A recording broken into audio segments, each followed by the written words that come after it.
আসসালামু আলাইকুম। আজকে আমরা জানবো স্বাধীনতা পুরস্কার 2025 কোন কোন ব্যক্তিদের দেওয়া হয়েছে।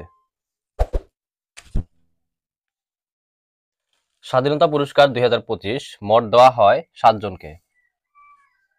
এদের মধ্যে জামাল নজরুল ইসলামকে দেওয়া হয় বিজ্ঞান ও প্রযুক্তিতে অবদান রাখার জন্য। মীর আব্দুল শুকুর আল মাহমুদকে দেওয়া হয় সাহিত্যে। নভেরা আহমেদকে দেওয়া হয় সংস্কৃতিতে।